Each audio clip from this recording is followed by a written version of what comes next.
Expect a huge fuss about the October 7th anniversary as the world turns against Israel. Israel apologists are probably going to make a much, much bigger deal about the second October 7th anniversary than they did about the first anniversary, because they kinda have to. The world is turning against Israel in unprecedented ways in 2025, and yelling about October 7th is all they've got left.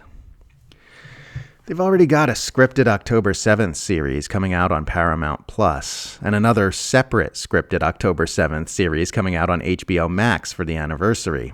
There are probably numerous news media segments and articles scheduled, maybe some new quote-unquote revelations about alleged October 7th atrocities, which have just been waiting in the wings this whole time for some reason.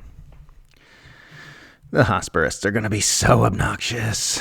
They'll be babbling about Hamas beheading babies and then cooking the beheaded babies in the oven and then having sex with the beheaded babies and then eating the beheaded babies and then playing soccer with the baby heads while singing about how much they love Adolf Hitler.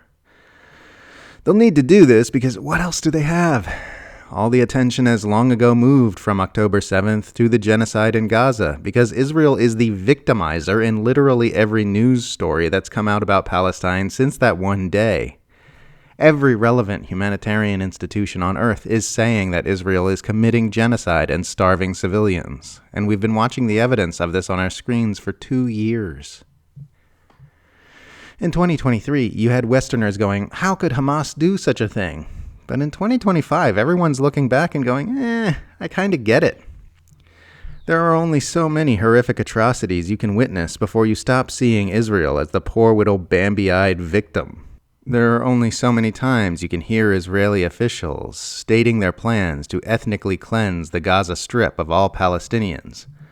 Only so many Israeli soldiers you can see mockingly dressed in the undergarments of the dead and displaced Palestinian women they've been genociding. Only so many hospital bombings you can read about. Only so many accounts of IDF troops massacring starving civilians at aid sites you can listen to before you start thinking to yourself that Israel probably had it coming. So they've got to try to reignite that initial shock and horror Israel's Western allies experienced on October 7th, using whatever tools of emotional manipulation they can. Try to take us all by the hand and lead us back to that naive time when the mainstream narrative was that Israel had just been attacked by a bunch of hateful savages who wanted to murder Jews simply because they are Jewish. It won't work, though. We've seen too much. What has been seen cannot be unseen.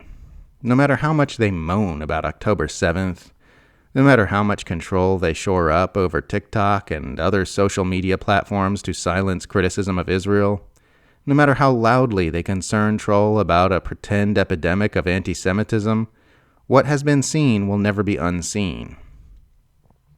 We see what Israel is. We see what Israel is doing. We see what the Western governments who support Israel are.